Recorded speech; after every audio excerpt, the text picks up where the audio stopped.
Hi, everyone. We're going to get started tonight. I'm Neil Doyle from the iLab.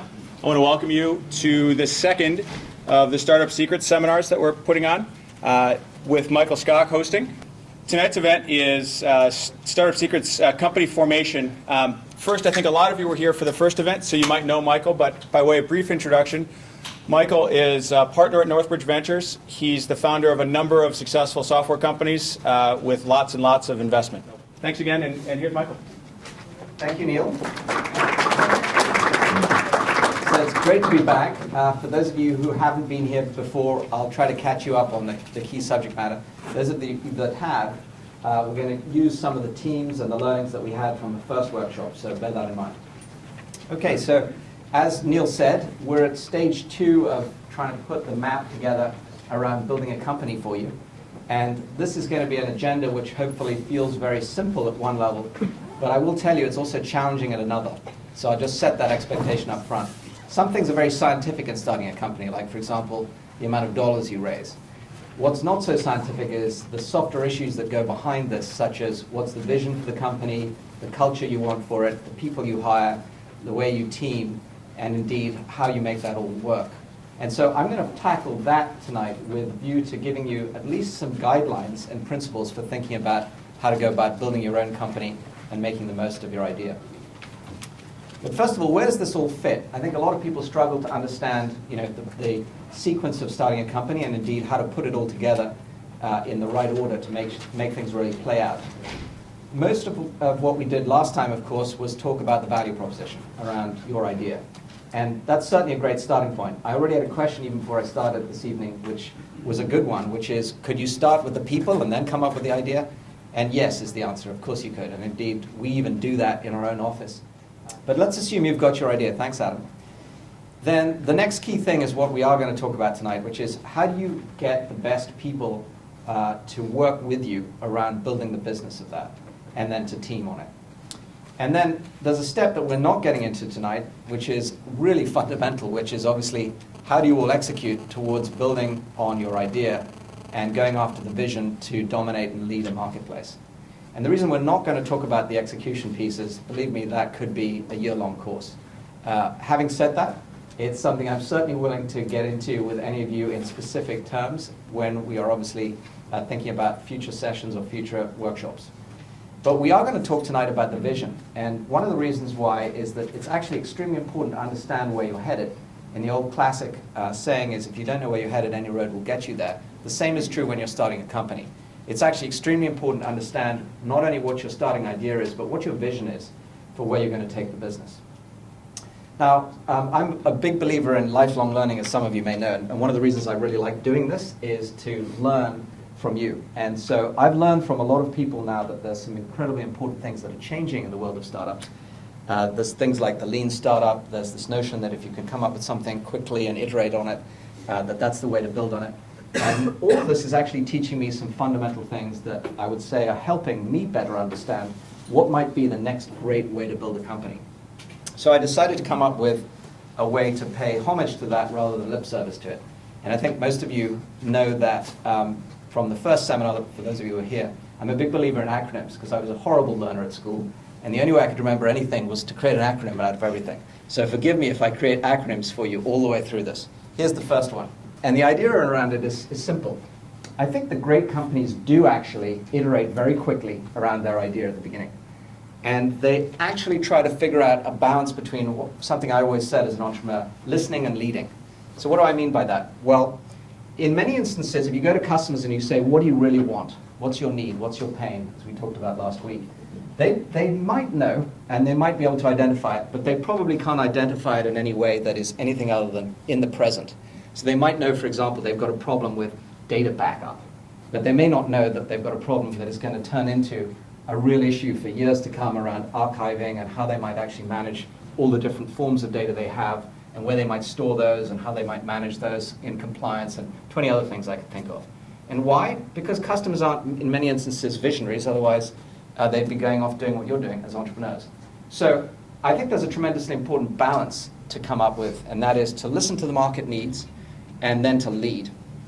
And along the way, iterate and learn. And that's where those first 3 L's in this acronym of lip service come. Listen to the market, try to learn from it, but take a leadership position on what you believe will be the vision for this product or market opportunity. And then iterate, iterate, iterate. I think lots of people realize this today. It's easy because of things like cloud computing to get an idea built into a prototype. That's the good news. The bad news is, obviously, if you just take it out there as version 1 and expect it to sell, you're probably going to get disappointed. So why not use the rapid iteration that's now available to you in technology to actually iterate around not just the product, which is the first thing to do, but also the whole proposition, the whole value proposition we talked about last time. So for those who weren't here last time, I basically came up with a simple way of describing how to build your value proposition. The add-on for today is just simply, it's very important to continuously iterate around it. That sometimes you don't start with the right proposition or the right product, and the market fit may not be there, so you have to pivot or move to adjust that. That's the same concept as I'm really saying here, is involved in iterating around your value proposition and indeed all of the pieces that go into making your business successful. And I would encourage you to do that at all stages of the business. But now let's pause for a second. There's something at the bottom of this slide, and that is culture. And it's the one thing I would not recommend iterating. So let me just say that again. It's actually the thing tonight that, even though it's going to be probably hardest to try to understand what's behind a culture, is probably the most important thing to end up having as a platform that stays consistent. So let me make sure I cover that for you this evening. But this is, in broad terms, how everything fits together that I'm going to cover tonight. The value prop, the vision, the culture, and the people that are going to execute on it. Any questions before I go on?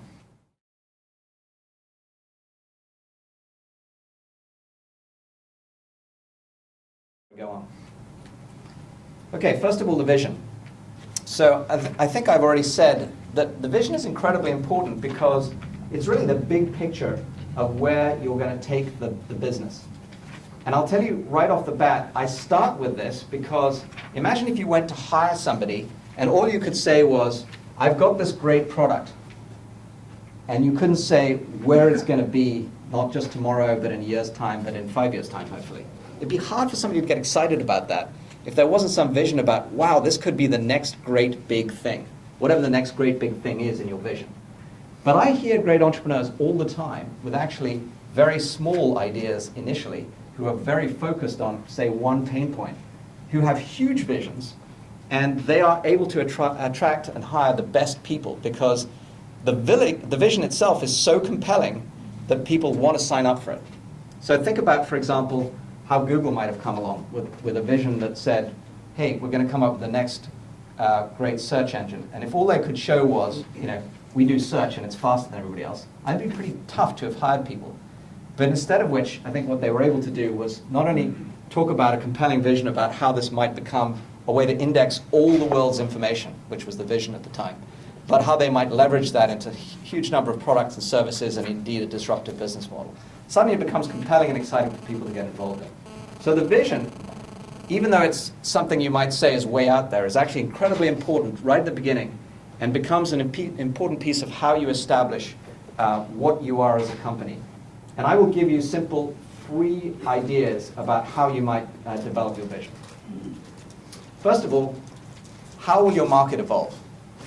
If you don't know how your market's going to evolve, trust me, nobody does. That's the good news. Nobody's got a crystal ball. But hopefully, based on what you've got as some personal experience and unique understanding of that marketplace that you've developed over some number of years or significant focus on it, you will have at least your view of how that evolves. That's good enough. In many instances, markets actually evolved because somebody created an opportunity. Nobody told Edison that there was going to be a whole set of markets associated with his innovation and genius. He envisaged it, and he envisaged what it might be if he could go out and create the breakthroughs he did. I would say the same is true of many great entrepreneurs. They don't wait for the market to come to them. In many instances, they go and create it. Then, of course, the second thing is how will you lead it? Participating in a market's one thing, leading it's another. And as we talked about in the value proposition, that doesn't just have to be technology. It can easily be a business model shift that people might use to go lead a marketplace. So our case study tonight is going to be a company called Acquia, who are all here. Thank you, guys. And they're actually innovating in a way that's very disruptive, and that's through the business model of open source. So we'll talk a little bit about that later on. Finally, from where you are today and where you're going, you need a roadmap. You need to be able to talk with some sense of a set of milestones along this roadmap as to how you're going to advance from your initial starting point to where your vision really comes to life. And the more credible it is, the more milestones you have, the more credible it is. So if you can say, well, look, version 1 looks like this, and our initial business model looks like this, and we think it'll iterate like this, and we'll have, for example, different versions of it for small business and enterprise, and we think that, by the way, you'll have a version that you might use locally and mobile on your mobile phone. Those kinds of things build people's belief in what that vision is that you're espousing. So with those three things, I would argue that most of what you need in the way of a vision can come to pass. Obviously, we don't have time tonight to develop a vision for every one of your ideas, but the nature of great entrepreneurs is they know how to take a few things like this and build a vision. So I would challenge you to go do that as the first thing you do when you're a startup. Before I go any further, any questions on vision? Yes. Go ahead. To me, it's a bit contradictory that you have the roadmap and it has to have many milestones. Yeah. But you should be flexible and willing to pivot. So it means the further you go along in terms of milestones, Yeah. the more fuzzy the future gets. That is a great example of one of the dichotomies of being an entrepreneur. Because people expect you to always have an answer, and yet in reality, in many instances, all you have is a straw man. So the way I would respond to that is to say, it's great if you can set the roadmap out and think of that as a straw man. But it's also okay if you recognize it's just that. It's a straw man. You're going to pivot through iteration and change and learning and listening to the market and then taking a new leadership position. One thing I will tell you that's really interesting, though, is if you correlated the number of companies that came through our door with just an idea and those that came through with an idea and a vision. First of all, we very rarely back anybody that's just got an idea. We almost invariably look for a vision. I flew down just last night, out of the blue actually, to go meet an entrepreneur in New York who I would say has one of the great visions that I haven't heard anybody espouse in a marketplace for a while. Yet I've seen 20 companies in his space. He's in the sort of next generation of Twitter or Tumblr space. And I've seen dozens of players there come out with what might be another feature. But what he's got is a whole vision for how he might evolve a product. I know, and he knows, and we talked about it at dinner last night, that may all change. But here's the next correlation I'll tell you. When we look back at the companies that are most successful, and we have one, for example, I'm going to take one out on a roadshow to go public in the next 2 or 3 weeks. I can't say who it is, but be easy to look in the S1s and you'll see. They walked in with a vision that has really not changed in the 7 years since they came through the door. Fundamentally, it's the same vision. Sure, lots of things have changed around it. We'll have them as a case study in 2 sessions' time. They've gone public, and I'll be able to tell you who it is. But trust me, your question is a really good one because it's something that people worry about. Do I have to have everything right? I wrote a post on my site, if you want to go there, you'll see it. Entrepreneurs don't have to have all the answers. And it's basically to allow you to relax around this issue. But having a vision for what it might be is a great starting point. Does that help? It does. Good. Thank you. Any other questions before I move on? Okay, so here's the really tough subject for me, culture. Can anybody in this room describe any cult, since that's the first part of the word, they've been part of? It's okay, it could be a simple cult, doesn't have to be a religious sect that got you into difficulty. Rocky Horror Picture Shows. Rocky Horror Picture Shows, can you say more, Tom? Yeah, we used to go at midnight in San Francisco with a regular group of people, and you'd celebrate by dressing up and throwing rice and squirt guns. And How the hell did I hire you? I don't know. Too late now. Fantastic. No, but it's a great example, actually. People have all sorts of things that they have cult-like followings around. I mean, rock bands or Rocky Horror Picture Shows or sports or whatever it might be. And the point about it is that there are like-minded people who get together for whatever reason it might be, throwing rice or drinking or whatever, or sharing a passion in a sport, that end up building, in effect, a common culture associated with that interest or passion that they have and they're following. really all this culture is about, the session on culture is about, is trying to help you figure out what can that be in your business so that instead of, if you have 100 people, them all running off in 100 directions, you have 100 people all with that same passion, like the Rocky Horror Picture Show group, or the followers of whatever it might be in sports. The Red Sox Nation would be an obvious one here. Wanting to run in the same direction because they're all passionate about the same thing. Think about either the dissipation of energy without that culture or the concentration of energy with it. That's really what culture is about. It's about trying to build a basis for everybody to get on the same page with the same energy, with the same passion to go make the same thing happen. Trust me, that makes a big difference in a startup. And if it isn't obvious, I hope I can expose to you why. So again, in terms of putting this in perspective, this is the one thing that should not change, at least not dramatically, in a company. I'm not saying it won't evolve, but it's not something I'd expect you to pivot or iterate around. Because could you imagine if you were following the Red Sox and they suddenly all disbanded and went off and started playing different sports? It'd be pretty tough to suddenly all get excited about where their all players had gone and all the different sports they'd taken up. It just, it doesn't work, obviously. The same is true in a startup.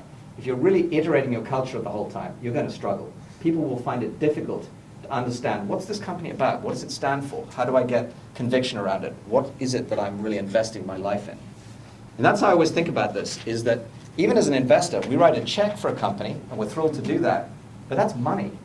You guys, when you come and join a company as a founder or a co-founder or just one of the team, are investing your life, 9 to 5 if you're lucky, and most of you many more hours than that, in building this thing. So you really better believe in it, and you really better feel like it's actually true to who you are, and therefore you can give it your all. But don't trust me. Let's actually take a look at what some of the best examples of companies are. And from Fortune magazine, they publish this every year. I picked the top 5 companies that are considered the best places to work for. And I actually wanted to understand for myself, well, does that actually have an impact on the bottom line? Fortunately, I didn't have to do the work. It's been done many times. People have studied this in many different ways.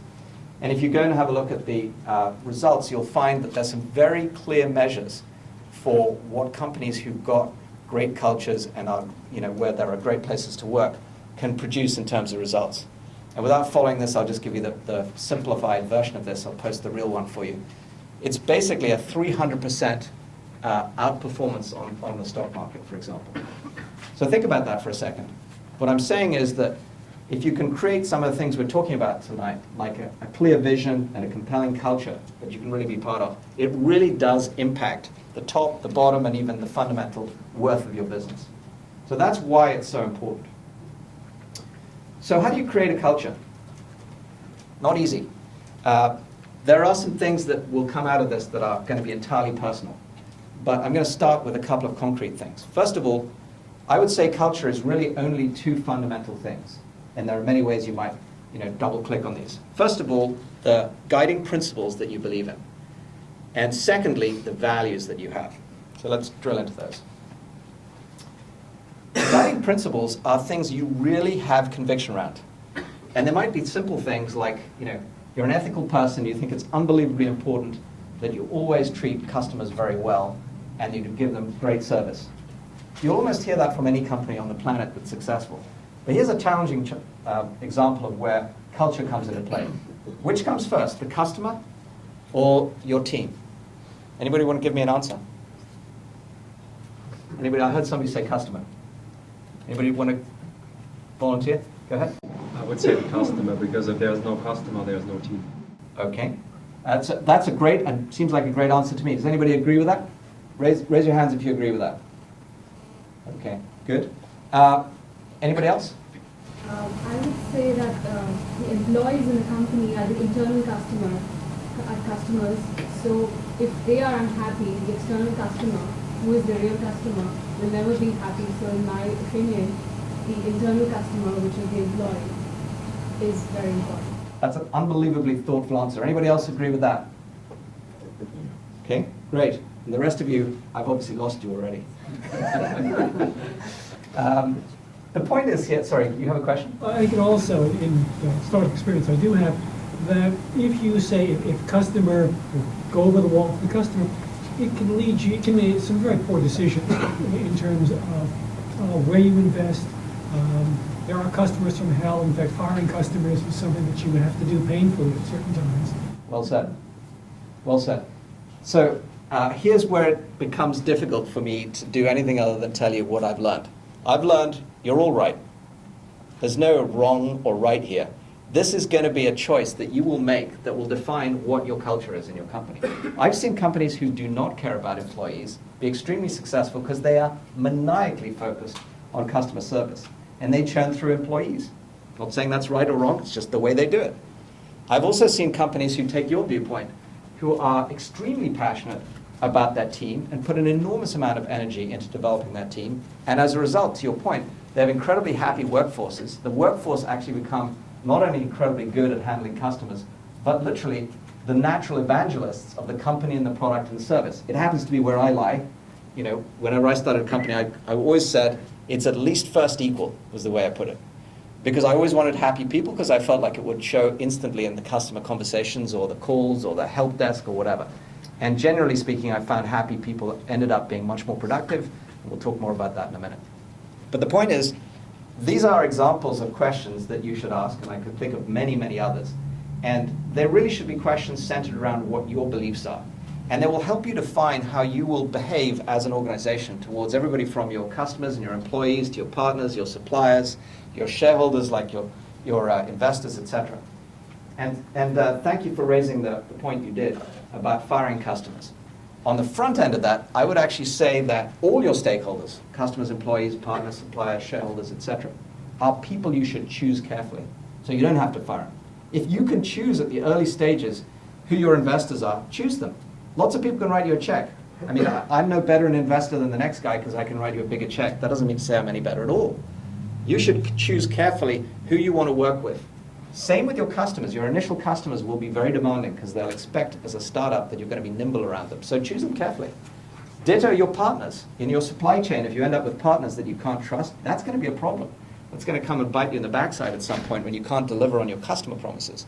So every stakeholder is a choice. And if you can give them guiding principles around which you're going to work, you'll find it's a lot easier to say, okay, this customer fits my principle that they're highly ethical. So I'm not going to go through all these guiding principles. As you may know, I've been trying to do write-ups for you on the site after these workshops. I'll try to write more of these things up and examples, but I'd also love to hear from you. If you go up on the site and you've got guiding principles you think should be up here, or things you'd like to challenge me on, please comment on them on the site and give us some feedback. The one I am going to cover, though, is communication. And this is a small but to me, very common example of something that companies don't spend enough time on in the early stages. It's the lifeblood of small companies. It's how you communicate to get action. It's how you communicate progress. It's how you communicate results. I've got a CEO in the front here who knows this very well. And I always say that even with, for example, your board, finding a way to tell them what you're going to do it, tell them how you did it, and report clearly on that to keep everybody in sync is a simple example of how to keep everybody happy. Well, it's true of every stakeholder. It's the same with your team. If you're not figuring out how you're going to communicate with them regularly, and it might be simple things like, you just have a stand-up scrum meeting if you're developing a product.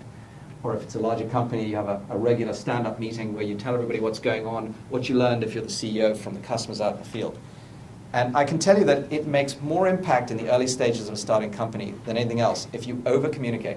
There is no such thing, in fact, I would argue, in the early stages of startup, of over-communicating. Over-communicate about what you're experiencing in the marketplace, what you're learning from each other in terms of building the product or the value proposition, and in terms of how you engage together, what you could do to improve things.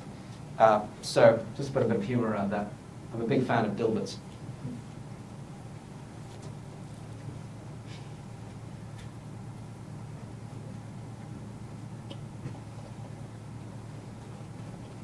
Unfortunately, this isn't far from the truth for many companies.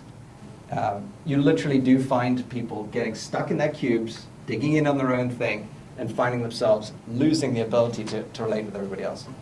So one of the things you might do in your culture is establish the rhythm of communication that you want, whether it's, hey, we're not going to have any meetings at all, we're just going to gather around the water cooler because there are only 6 of us, or hey, we've got to be a big enough company now, we need to have Monday meetings for the management team, and Friday meetings for the sales team, and monthly meetings for the staff, and town halls for everybody, once every quarter, and then once a year we're all going to go for an offsite and have a great time. And what I'm going to do is just ask Tom from Acquia to give me a quick example of what are some of the things you do to improve communication and to keep some transparency at Acquia. Hi, everybody. Great to be here. Actually, several things, and I've been with Acquia since we started the company, and it was just 2 people, and today we're 200 3 years later. So it's a slight, things do evolve over time.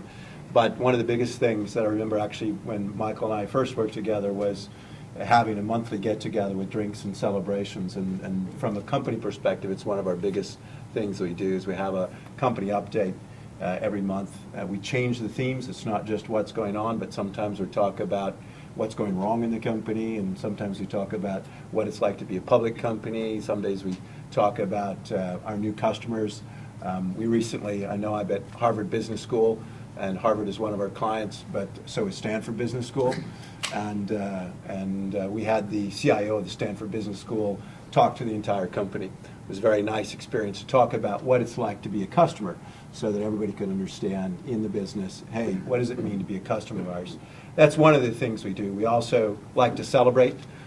We had a great year in 2010, and so April of last year, we sent the whole company to Puerto Rico for a long weekend, 120 people, so it was a lot of fun. It's a type of communication. It's also a type of celebration. We do spend a lot of time on this issue. We just recently turned off the ability for everybody in the company to send a note to everybody in the company because we're now big enough that maybe there's a little bit too much laundry being discussed there, but that's unfortunately one of the penalties you pay as you grow. But some ideas around communication anyway. Thanks a lot, Tom. So we'll hear more from the Acquia team as we get going. But that's a real-world example of some choices that Tom and the team at Acquia have made around how do they want to communicate and what they think is important in their culture. So here's the second thing I said I'd drill into, which is values. I don't know about you, but I had a hard time growing up with the idea that everything had, because I went to boarding school, a rule and a regulation associated with it. That was like, oh yes, give me another rule, let's see what we can break here. So I felt like starting companies, one of the best things I could do was empower people as opposed to restrict them. And values should be empowering as opposed to rules that could be restricting. I'm not saying rules aren't a good idea, they make total sense in lots of situations, but values are really about empowerment. And what we're trying to do is enable people to feel like if they understand what your values are, how they can behave to really make the most of their own capabilities. And examples of these, and they really are just purely examples, are how you might decide if your culture should be really proactively honest. That was one of the values that we had in one of my companies. And proactive honesty to me meant that if you saw a problem, you didn't wait till somebody else saw it. It was your responsibility. Actually, you were even accountable to the company to make sure you brought that to people's attention. Proactively, before it became a problem for somebody else to encounter. And no, I'm not talking about just a rip in the carpet that somebody might trip over, but it might be that simple. But oftentimes it grows into, hey, you realize that the way we're treating customers, even though it's just a little bit not right, could turn out to be a lot not right if it continues. You know the way a degree becomes a mile over time? That's the kind of thing that if you've got a proactive, open, honest culture, you could avoid. And so again, these things can be very impactful in time. Now again, I'm not saying that's a value you should have. I'm just trying to give you an example of how you might think about what are some of the values. Oftentimes I hear people say, well, values and ethics, what's the difference? Maybe none. Again, culture's not a very black and white subject. You might decide your ethics need to be part of your culture statement. Another example here. For me, it was extremely important that there was respect around every individual in the company, no matter what role they played, no matter what country they were in, no matter what set of beliefs they had. When we came together at my companies, it was extremely important that everybody had respect. And why that was so important was because we were all playing in a very different role than just the one that we grew up in our family or from our background. And we needed to all play together with one set of values when we were engaging around, for example, new customers or new products or new situations, trying to figure out how to build new partnerships or establish new ways to go break through things, which is, of course, what you're doing as a startup. You're, in many times, breaking through into areas that have never been tried before. So if you don't have respect for the people that you're with, you get into all sorts of difficulties. If you start making fun of somebody's background or their beliefs or whatever, you're going to take away all the energy that should be going into the problem solving or the breakthrough that you're going after, and it's going to dissipate into the politic that I personally could never stand at any company. And that's why I've never been part of a big company for more than 5 minutes when I get acquired, because unfortunately the bigger you get, the more likely politics becomes. But anyway, I would argue that whatever your value is, whether it's respect or integrity that I put up here, make sure you really declare that, and then obviously try, and this is the next important piece, to make it yours. I would argue, perhaps I have this backwards in the way I've presented this actually, now I think about it. Really, it is about what you authentically believe in. Because if it's really authentic and it comes from the heart and it's actually something that means something to you, you'll probably be able to live it. And culture is really all about what you live, what you do, rather than what you say. So that's my first startup secret to bring tonight, which is don't try to build a culture around, hey, I read that Jack Welch said that these are 3 great things we should do. Believe me, I see entrepreneurs do this all the time. I just read this book, let me show you. Great, Good to Great, or Built to Last, or whatever. They're fantastic books. I love Jim Collins. I would sit in his lectures and soak it up, but I would only take away what I believe in, because otherwise I can't live it every day. So think about what really means something to you and try to bring that to your culture. Then I think it will be authentic. Secondly, whether we like it or not, it comes from the top. The good news about being a startup is in many instances the top is one founder, a couple of founders, 6 or 7. It's pretty easy for you guys to become the organic basis for the culture to get built. I will tell you though that if you try to insert a culture into a company after it's grown to being even 30 or 40 people, let alone 300 or as Tom's showing you 100% growth year on year, it's really tough to do. And in fact, one of the reasons it's really tough to do is because, just as I said earlier, that culture is something that you have to live every day. And if it wasn't from the get-go something that, for example, was all about, thinking about this in the sports analogy again, the same team that you were supporting and suddenly a group comes in, they're supporting a completely different team, they just, clash like Yankees and Red Sox, unfortunately. So this needs to be modeled from day one, and it needs to be something that you really believe in for it to really take root. Finally, to state the obvious that I've already covered, it's valued by people, not by what you put on the slide, but by what you do, and the more consistently you do it, the more people believe in it. Like, some of you may not even remember this company, but it was called Hewlett-Packard. It's now called HP. And Dave Hewlett and Bill Packard, when I first met them, was lucky enough to meet them, they are known for management by wandering around. That was literally what they did.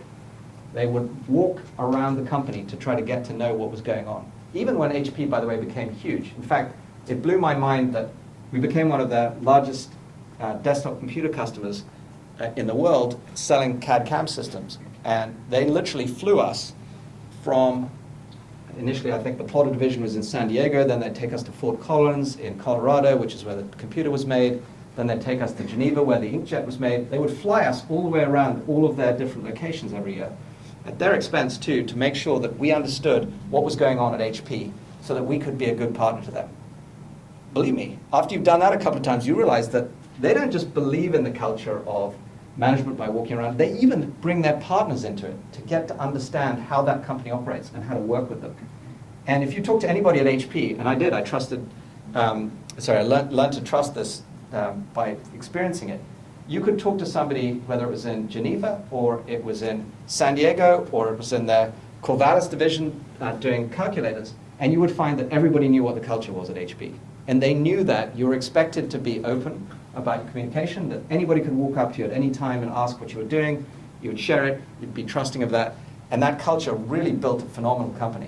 In fact, you want to talk about a pivot, this is a company that started out as a medical instruments company and then became a computer company. Oh, and by the way, along the way, it spun out Agilent, a completely different company still. All of those companies have been successful. And many products still around the world have the HP logo on them, and pretty proudly so. They may struggle occasionally with things like introducing tablets. We won't go there for today's audience, but that doesn't matter. That's part of the point about this, is that's an enduring company, 20, 30 years later, that has done many things, pivoted and so forth. And I would argue that a huge part of it is because they had a consistent culture throughout it. Okay, I already introduced Tom, but now I'm going to embarrass Tom. The team at Acquia really deserves tremendous credit for having recognized that from day one. And I would argue that one of the reasons they've become so valued in the marketplace and so recognized is because they really did spend a bunch of time figuring out what their culture is. But that's a tough thing to talk about. So Tom encouraged me to actually share a video with you, and we're going to do exactly that. So here is a little bit of a video on Acquia's culture.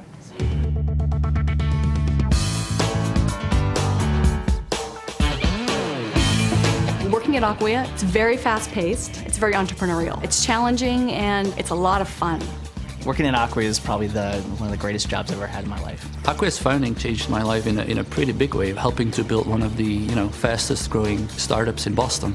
I came to Acquia because I saw an opportunity that I hadn't seen since I got into this industry. The opportunity of getting involved with a platform as significant as Drupal, as open as it was, with such a passionate developer community. Working with the open source project, Drupal, is great. It's really the highlight of the job. Just felt like the right place, right time, amazing opportunity. I looked at the vision for Drupal and I said, this is the future, and I want to be part of that.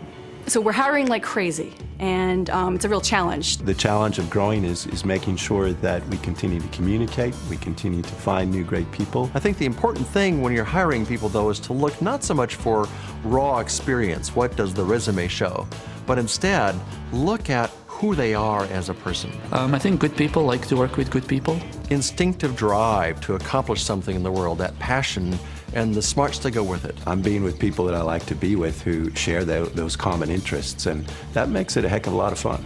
We're a company that has a very, very bright and promising future. We're enabling a lot of individuals and companies to do things that they've never really been able to do before. So it's very exciting. It's a once-in-a-lifetime chance. I mean, we're on a company that is just, it's a rocket ship. It's really a tidal wave that I'm happy to be riding.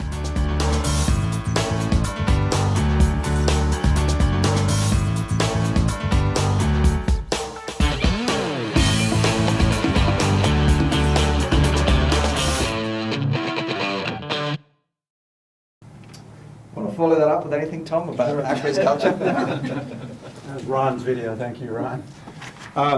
I've been fortunate enough in my career to be part of a lot of great companies. All of them, I was reminded this morning when I was talking to someone else, have been sold at one point in time or the other. One of those companies was a company called Web Methods, and in 2000 it was the largest IPO. And if you followed Google's IPO a few years later, they actually were comparing it to Web Methods' IPO as the Web Methods had the largest single first-day pop in their price in the history of NASDAQ, so quite an interesting company. I learned a lot about culture throughout my career, but especially at a company like Web Methods. And I had a great mentor there, and we coined a phrase that I've since adapted, and we actually enforce our culture, or try to, say, extend our culture at Acquia by using an acronym that is derived from those Web Methods days, and that acronym is PIII. And it's something we look for in every candidate who is hired in the company, and it starts with passion, P for passion, and we want people who are really, love it. I had a conversation with one of our people on our engineering team last week, and I asked him, he's been with us a year, I said, how's work going? He said, work? I looked at him kind of funny, he said, yeah, work. He said, I don't work. He said, I come here because I love it. And that's an important thing about passion. And for the sake of time, I won't go through details on the other three, but they stand for, in order, intelligence, integrity, and initiative.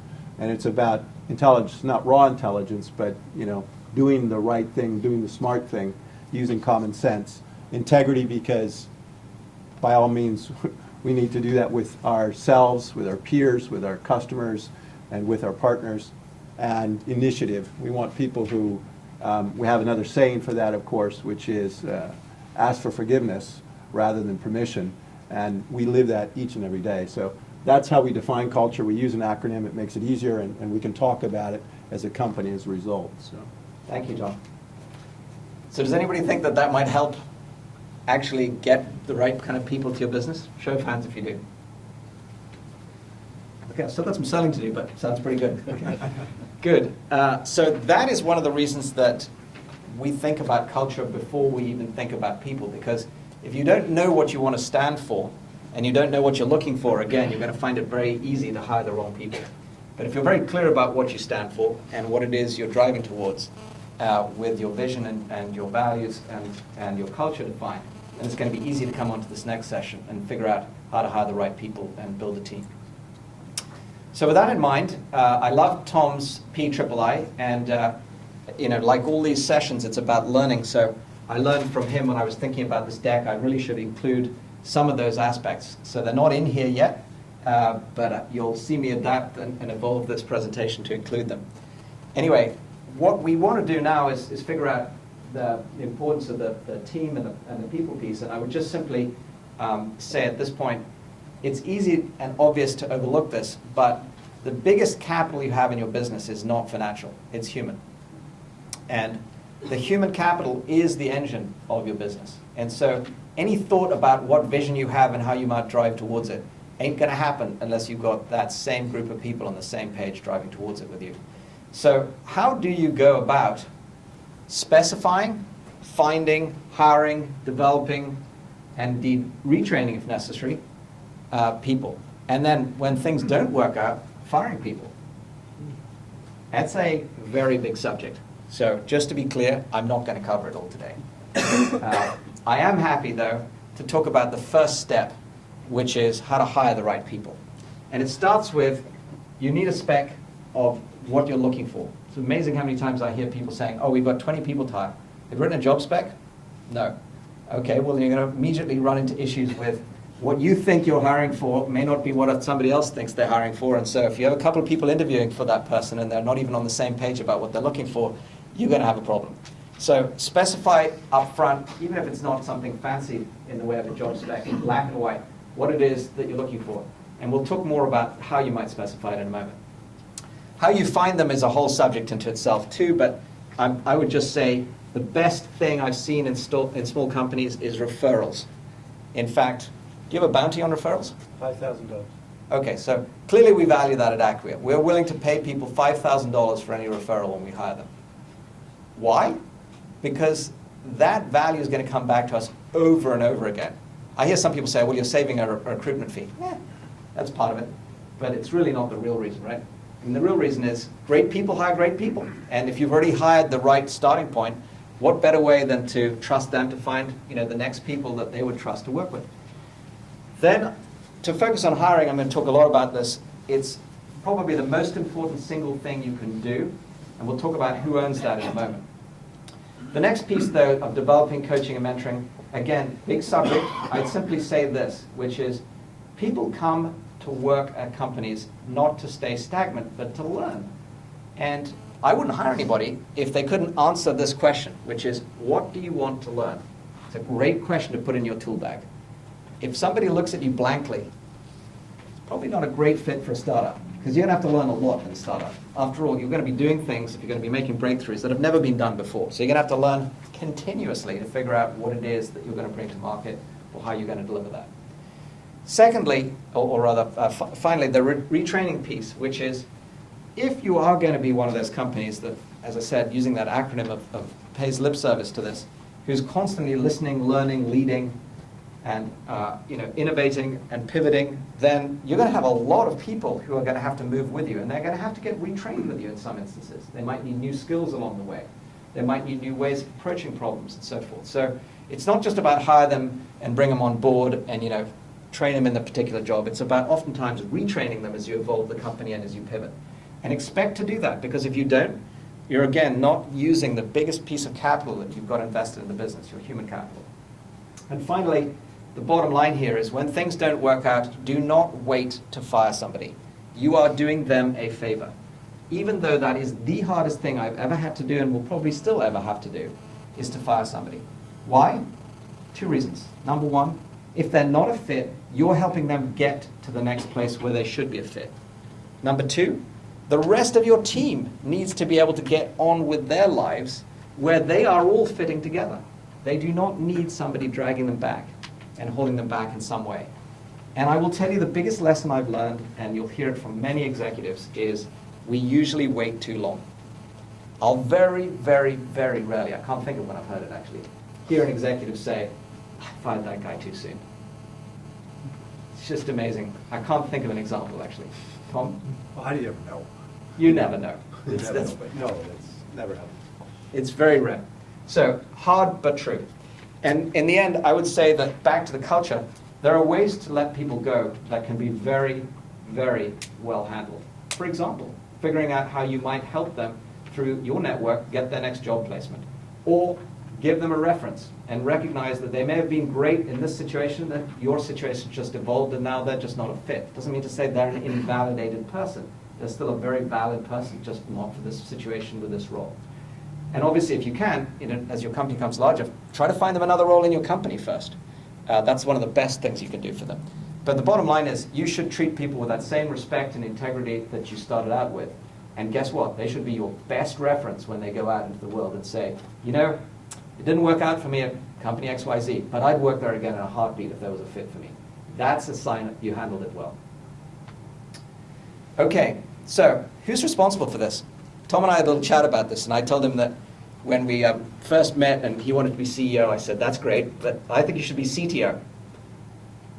Tom, do you want to explain why? Hiring teams is the most important thing. Is what Can I get you to stand and just chat for a second? Yeah. No, and Michael, we've known each other a long time, but I said, he asked me what I'm good at, and I said, I'm good at hiring teams. That's what I'm good at. That's what I focus on. And I've spent my career hiring almost 2,000 people, including all over the world, living in Europe, living in Asia, and it's proven to me that if I focused on hiring the right team, good things happen no matter what. So, thank you. So I really do believe, by the way, that the CEO is actually really the CTO. They are the #1 recruiter for the company. And the really great CEOs I see, even when the companies get really big, if there's a key hire, they'll get on a plane and they'll fly and they'll make sure that that hire gets made. Because guess what? Again, that's the thing that's going to make the greatest difference in a company. So people often also ask me, well, how scalable is that? And despite my natural tendency to want to be at startups, some of my companies have grown pretty big. I think in Symantec we got to being a company that was doubling just like Acquia is, actually not quite as fast as Acquia, but pretty quickly. So you would have 20, 30 people come in one department in 1 quarter, and you'd say, wow, okay, how are we going to assimilate all those people, etc. And then you'd still get a call from somebody saying, okay, we need to hire somebody who's going to be the regional rep in the southwest of England, and this is the killer guy. I need your help. You could ignore that call, but I can tell you it's probably a good call to take, and it's probably a good action to take. Here is my rule of 6 about how to think of it in startups. I made this up. I'll just tell you bluntly, it's not based on any great science. It's just based on observation of watching companies grow. The first 6 people in the company are usually the founders. In fact, I often used to, when I said I was starting a company, consider all the first 6 people, whether they were co-founders by reputation on the idea or the patent or whatever, just consider them co-founders. Some cases I would actually even say it was the first 36 people.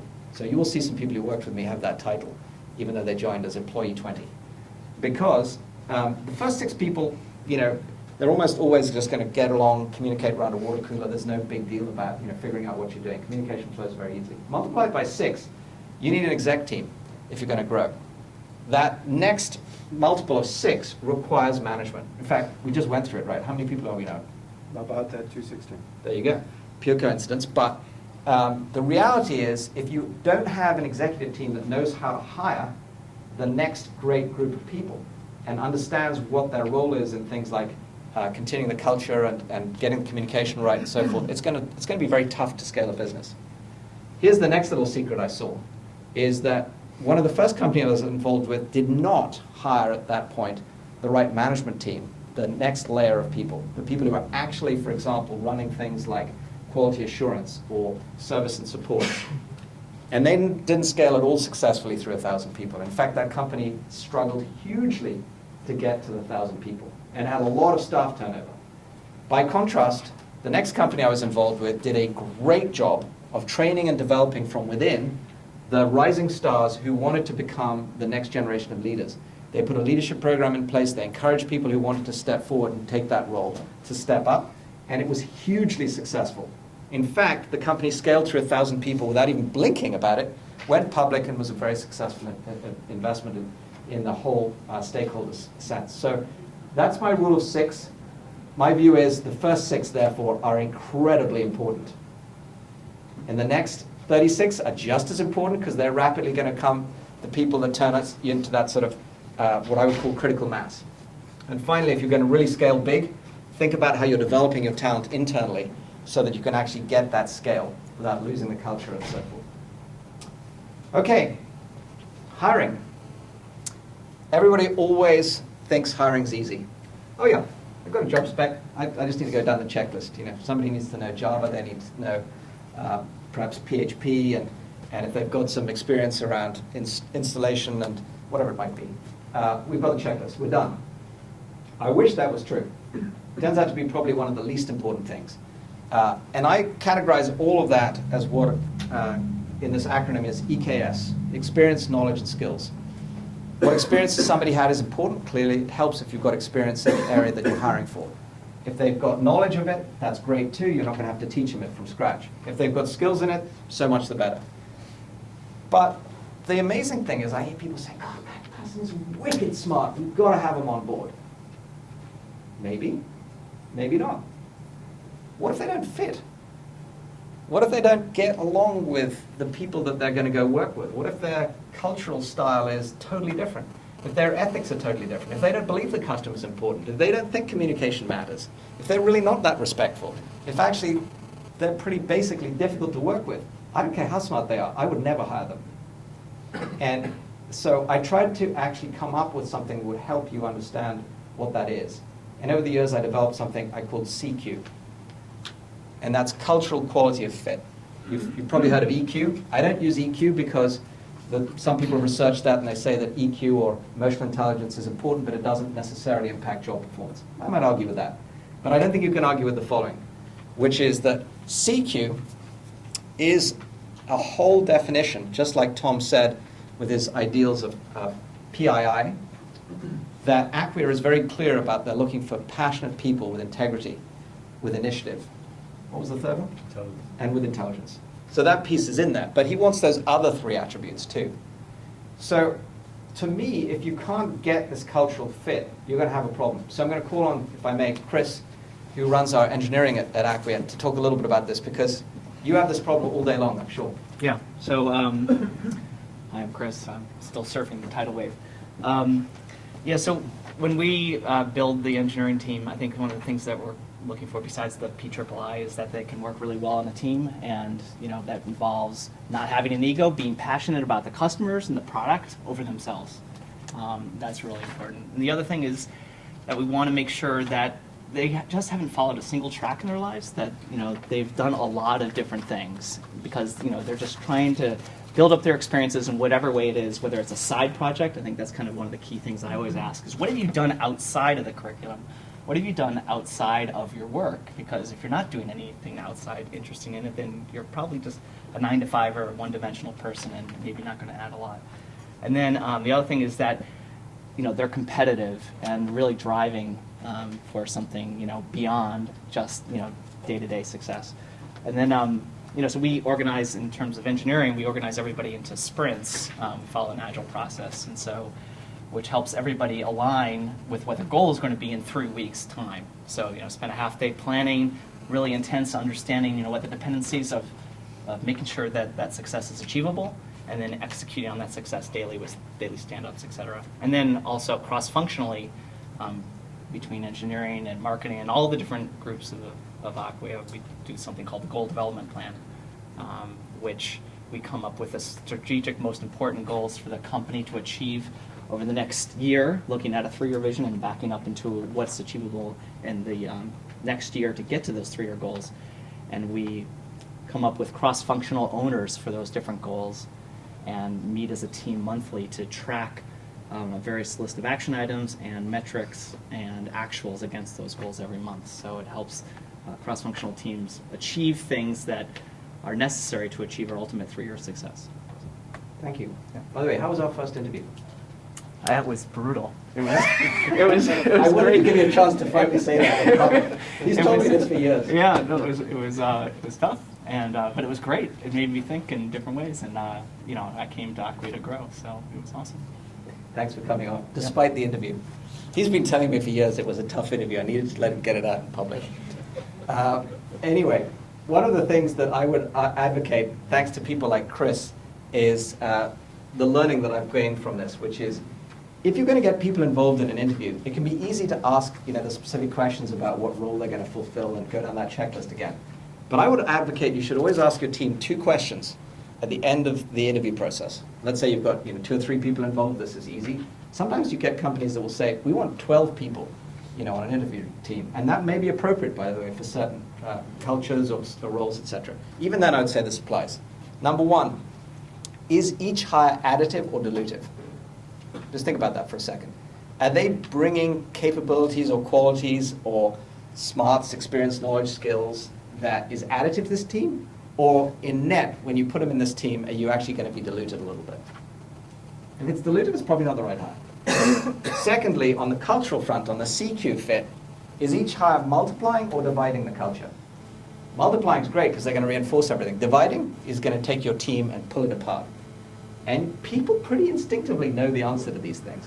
I've found that when you actually get to that question and you get people to stop and think, if they can say, oh no, they're definitely multiplying, thumbs up. If it's like, well, I'm not sure, you probably want to go around the interview process and just think it out. So anyway, 2 quality control measures for you. Now the other thing I hear all the time, because it's either taught at B school or somewhere along the line, this became the sort of famous thing, is that, oh, you've got to hire A players. No, no, no, the new thing is A+ players. Awesome.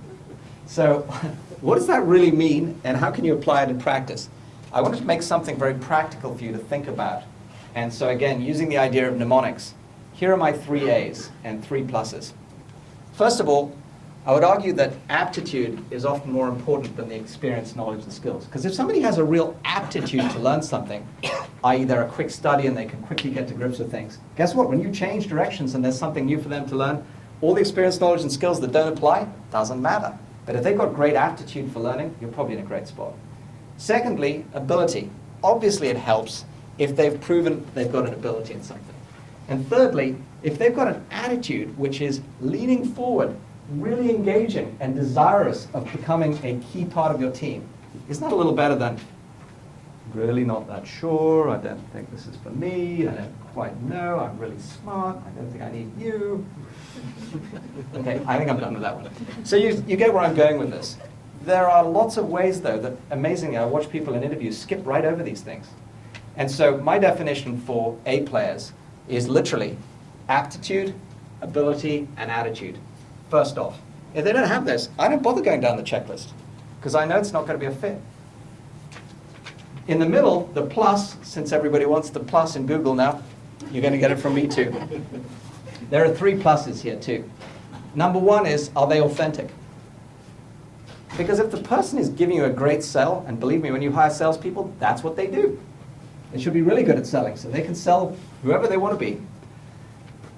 You're not going to get the person you want. You don't want an actor, you want somebody who's authentic, who really you can see this is who they are. So Chris's question was an excellent one, which is, well, what do you do when you've got your own free time and that nobody's telling you what to do and it's your hobby? That's the reason that's a great question, because you can find out authentically whether this fits with what they've been selling you. If they're saying they're an unbelievably enthusiastic coach, but they hate sports, okay, interesting. I mean, maybe true, but it's a good way to try to test the authenticity of somebody. This is one of my favorites, which is awareness, self-awareness in this case. I would love to be able to work with everybody who was self-aware. Because not I'm saying that it's a bad thing if you're not, but if you are self-aware, it makes it really easy for somebody to say, okay, well, you've told me that you're really great at this, but you really need help with that. Well then, okay, I can go find you some help for that, or I can go get you some coaching or training or mentoring or developing. But if you have no idea what you're good at and you have no idea what your weaknesses are, or where you're lacking or where you need help, it's really tough to help you. Now, I'm not saying that you shouldn't hire somebody if they don't have self-awareness, but it's one of the plus factors. It's one of the, if you can get it, it's great. And finally, this last one is back to that fit thing. It's actually spelling out the word plus in a simple acronym, which is, are they people like us? Are these people that we'd want to work with, that we would just enjoy working with? You heard Tom say it in his video. I love coming to work because I like the people I'm working with. That's just an acid test at the bottom line. And if you wouldn't like working with this person, well, guess what? It's probably going to be pretty tough living with them, you know, the 80-hour weeks that we all work. So I'd put that as the bottom line. So that's my startup secret for hiring A+s. 3 A's, 3 pluses. So how does this fit? Well, I want to put it all together with 3 key questions, which I can't claim particular credit for because you'll probably see any great HR people around the world use these same kinds of questions in some form or another. But I certainly learned them myself too. Number 1 is, you've got to figure out, can this person be successful at the job? You want to set them up for success, not failure, clearly. So you're going to do that by obviously evaluating the things we've said. Number 2, will they really love this job? If they don't, their energy is not going to stay with them. They're not going to be sustaining the business that makes it enduring for you. And finally, will they fit and reinforce the company in its vision, mission, goals, objectives? And obviously, if all 3 of those things are answered by you in the interview, I think you're probably knowing, you figured out whether you've got the right candidate or not. And trust me, it isn't 30 questions, it is 3. If you really have answered, okay, this person can do the job and be successful at it, they're going to love it, and by the way, they're going to be a great fit here, I'll bet you that that is going to be a great hire. And obviously, as what I'm saying is, in the middle, I'll be looking for this fit, if you will, around attitude, aptitude, and ability. If you want to know how the final piece of the puzzle fits in, when I'm evaluating somebody's experience, knowledge, and skills, I'm basically saying, okay, does that set them up for success? When I'm seeing about their smarts, I'm really trying to figure out, you know, how adaptable are they, how much aptitude do they have for learning, and therefore will they not only love the job now, but will they love it in the future? And finally, in this CQ thing, in this cultural fit, will they really fit here in a way that they will add to this culture, not and multiply it, and really reinforce the values and conviction we have around the business? If I could just take that 1 page into an interview with me and nothing else with their resume, that's my guide. So I hope it turns out to be useful for you. If it doesn't, as I said, I teach to learn, so I'd love to hear from you what are your experiences about what would be better things to evaluate. Okay, quickly, some tools. Obviously, you get the resume, you get the interview. I very rarely see people do enough of the second thing, which is get the proof. So how do you know somebody's as good as they say they are? Again, they might be a good salesperson or a good actor. The proof should be around things like problem solving. And it's easy. People say, oh, I can't figure out if they're a good salesperson except by looking at their W-2. Maybe. But again, they might have been in a place where all boats were rising with a rising tide. Were they really a salesperson who made a difference? Well, try to give them some examples of what they might be situationally dealing with in selling your product. And tell them just to do a simple pitch back to you. Here's our data sheet. How would you pitch us that product? How difficult is that to do? It's easy. You'd be amazed how people don't do that. Or if you're in engineering, give them a problem to code. Have you done that? Oh yeah, all the time. And is it helpful? Absolutely. So we have a little bit of an advantage in open source in that we can look at their code that's already out there. Perfect. So my advice to you here is get some proof. Don't just take everything for granted. And you will learn a lot from that. And then finally, on the quality fit, the cultural quality fit, the CQ, your interactions should tell you something. So at Northbridge, we have this saying, which, again, I take no credit for. One of my partners, Rich, came up with it, which is, the deal is the process. I scratched my head when he first said that. And then, having been there 10 years, I realized he's so dead right. What we mean by that is, as we go through the process of getting to know a deal and doing the diligence with the entrepreneur and figuring out what it is that they're looking for and what we're looking for, and then negotiating things like the term sheet, etc., we learn a lot about each other. And in fact, it's why I try not to rush that process, because I quickly realize, okay, is this a fit or not? And if it isn't a fit, it's pretty obvious. So again, if you don't mind, actually from last time, I'm just going to spontaneously call on David from Acquia. who put me through the most ruthless process. He actually interviewed me and told me who I was going to be working with on his investment bench. But you got the job. So we were raising money at an interesting time. It was the first half of 2009, so it was absolutely dead out there. There were practically no Series A deals that were getting done, but fortunately Acquia had a pretty attractive proposition. We had about 7 different term sheets, and so it really came down to us deciding who we wanted to work with. And it really did become an interview process. And I would say very much the deal process was really what gave us that confidence in terms of Northbridge. It's very much the case as you went through that process, you really got to understand what these people were going to be like to work with, and that really was what gave us the confidence. In fact, we even took a low evaluation to get you guys. So. Wow, okay. Didn't tell me that, but thank you. Okay, so in your interview process, what David and I were just describing as a deal is the same thing. In the interview process, if somebody's quick to respond to you, sends you emails right back when you ask them a question, is always punctual on time, and is always showing up with the kind of energy and vibrance that you want in your team, that's probably going to tell you a ton more than what's on their resume. So I'd really encourage you to think about this as an important part of it. But here's the absolute bottom line. I would never hire somebody without doing real references. And real references are not what they give you. It's not, here's my mum, go call her. I have a feeling your mum might give me some pretty good references on you, but the reality is the references you want are from people who have worked for somebody, with somebody, and hopefully who they've actually been managing if they're in that kind of position. So I would say the important thing here is to go and get the kind of references that can be honest with you. The challenge with references often is people feel like they can't really tell you what they think. So you need to obviously figure out where you've got trusted connections, where you can get to somebody and you can ask questions that there's no fear of, if you like, retribution associated with whatever they're going to tell you. They're going to give you the real truth about somebody. It's probably what I spend most of my time on in my job, amazingly, is hiring and then going and getting those real references. It makes such a difference. Okay, next tool. And this is the one I'd ask you to pay attention to because we're getting close to our workshop. And you're going to have some opportunity to actually put these into practice. Is what are some of the questions you'd use for your own interviews and for each of these 3 areas, for the experience, knowledge, and skills, for the IQ and the CQ. These are not the questions, they are example questions. So first of all, for EKS, this is a question I love to ask. And there's a key word in here. Can anybody tell me what it is? Relevant, exactly right. People have got loads of experience. The question is, what experience have they got that is relevant? What knowledge or skill have they got that's relevant to this particular job? And you'd be amazed how many people trip up on that. They launch into telling me their entire life history. Okay, I'm sure their history is really interesting, but I'm hiring for this job.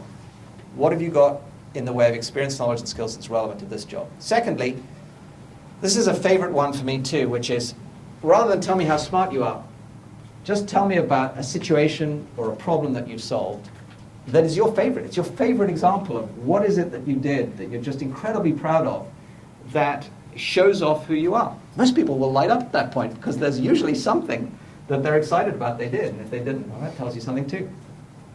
But if they can explain it to you in ways that are simple to you, maybe you don't know their field, that tells you that they're articulate, that's helpful. And that makes it obvious to you that they were innovative and clever in their problem solving, then you probably got a pretty good answer to how smart they are. I actually have a sheet that I call the 7 levels of problem solving.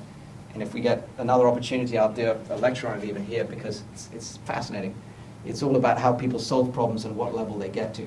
But the bottom line is, I will assess people on the spot as to what level they are. Are they a level 1, which is basically they can identify the problem, or are they a level 7, which is they're so far ahead of the problem they're thinking about where it might reoccur and how to avoid it in the future. A lot of steps in between. And I learned a lot from just asking that one question. And then the CQ question, the cultural quality fit. What have you most enjoyed in your previous jobs? What's the key word there? Enjoyed, exactly.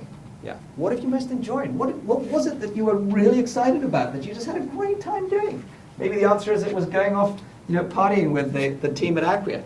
Okay, it's fine. There might be a really good reason behind that. You're going to learn about, again, what people are interested in, what they're passionate about when you bring out a word like that, as opposed to, tell me about the last 20 things you did over the last 20 years.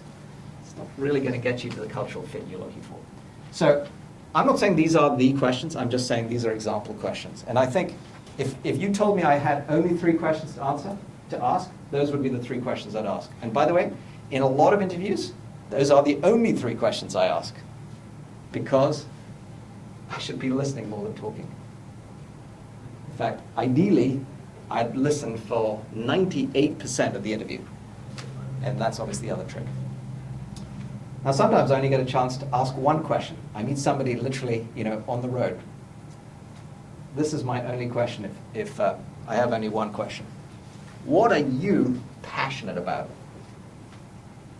And you'll be amazed how many times just that 1 question, boom, it all comes out.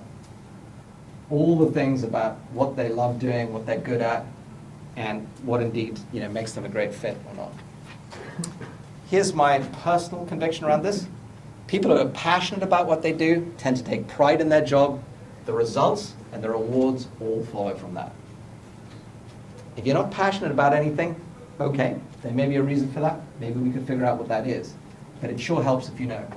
And if you do know, and you find people who are really intensely involved in their job, you'll usually find there's a tremendous passion behind it. You also tend to find people are good at what they're passionate about, because they tend to just involve themselves in a way that gets them more and more engaged in figuring out how to be better and better at it, and that therefore obviously rise to the top. So, for what it's worth, those are my 3 questions boiled down to 1, if you had to. So now I'm going to ask the team at Acquia, and Tom, if you can pick somebody and maybe tell me a little bit about how you hired Acquia and what's important to you. It's going to be one of our newest hires. 7. Hi. So I started at Acquia about a year ago, last April, and one of the reasons I wanted to come to the company is I wanted to learn. And Acquia has by far exceeded my expectations, because not only can you learn, but you're expected to, and if I want to test something out, if I want to try something new, I'm empowered and encouraged to do that, and I love that. We've got a bunch of internships at Acquia, and we love our interns. We want to hire them eventually. Our belief is that internships should be mutually beneficial. We want to give these, this younger generation a stepping stone, and we want to teach them, and we want to help them grow, and hopefully come join us full time. We've got a program that we just launched this quarter, back in January, called Acquia U, and basically what we find every day is that the world needs more people that are involved in and working with Drupal. And sometimes we just can't hire them fast enough. So what we decided to do is create this program called Acquia U, where we hire people that don't necessarily have a lot of experience with Drupal, and what we do is we train them in Drupal, and then we bring them on full time, so that we're helping to fill that demand in the market. Tom and Chris and everybody have kind of mentioned the fun environment and the great benefits, but that's another awesome thing about working at Acquia. We mentioned the Puerto Rico trip.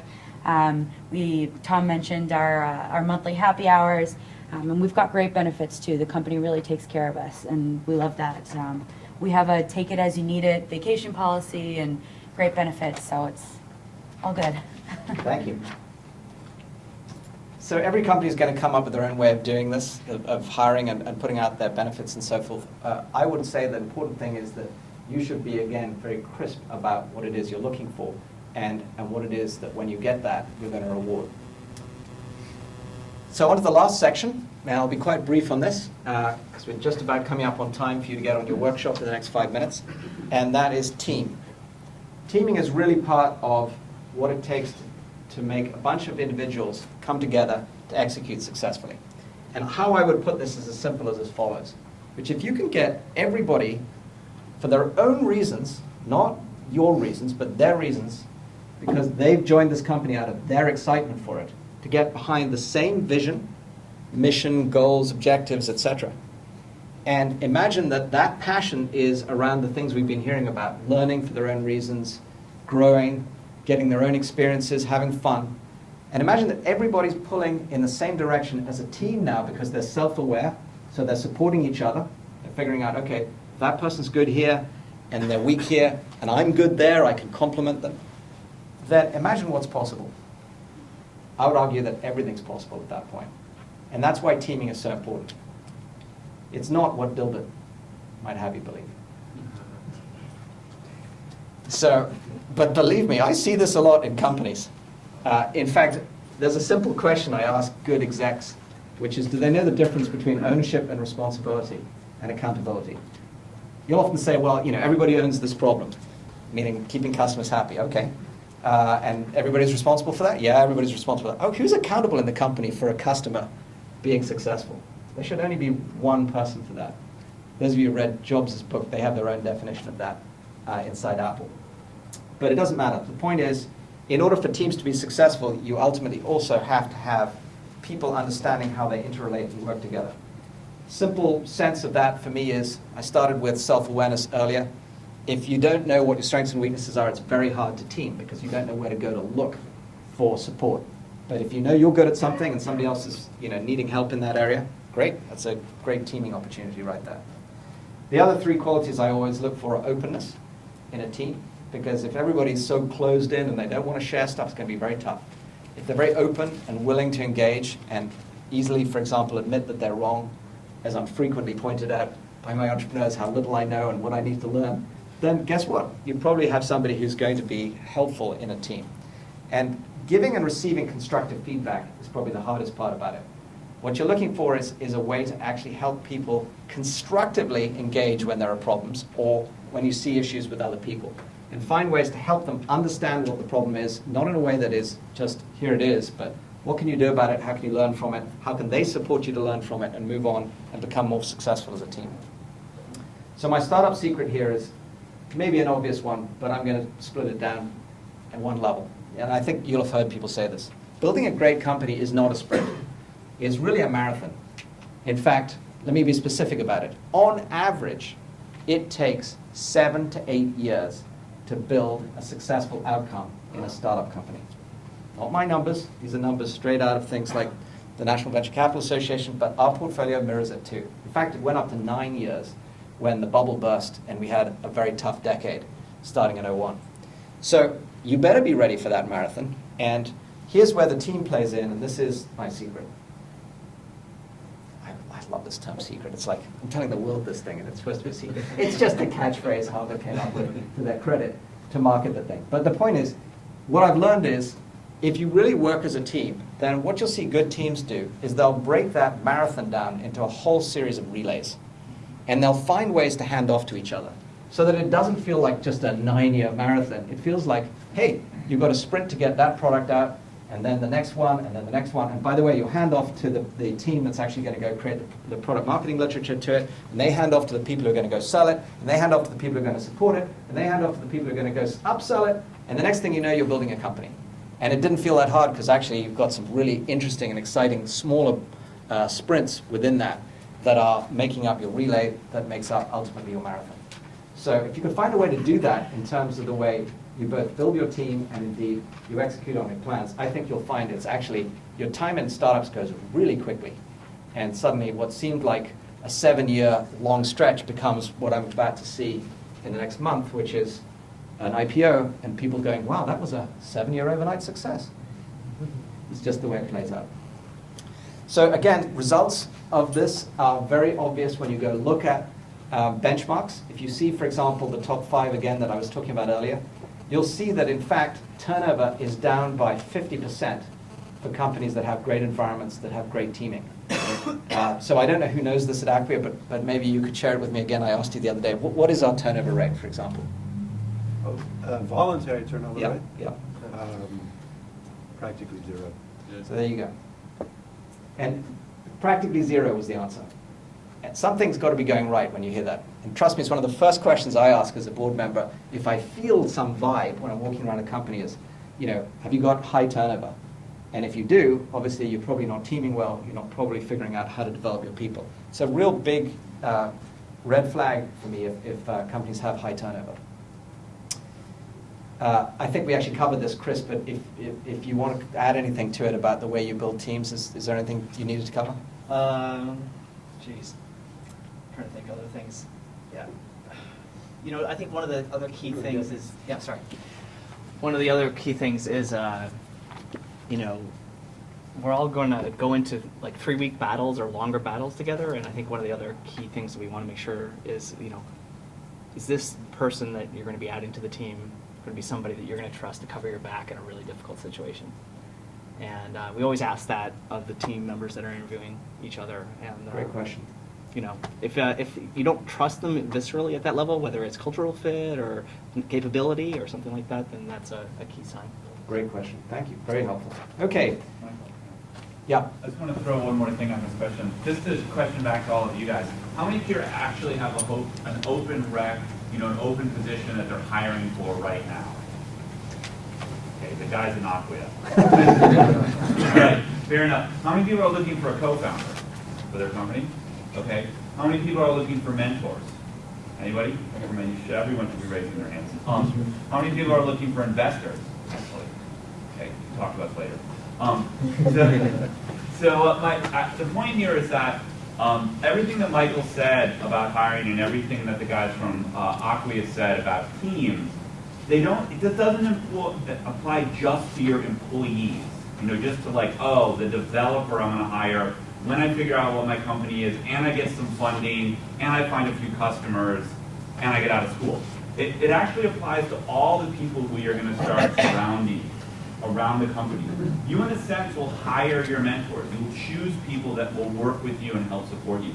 Just as the example we got around the investment round, you're going to hire, in a sense, your investors, the co-founders you work with. So the questions that Michael has been talking about are really present right now as you start to think about even forming a group of people to kick around whether or not you should start a company or to come up with an idea for something to do.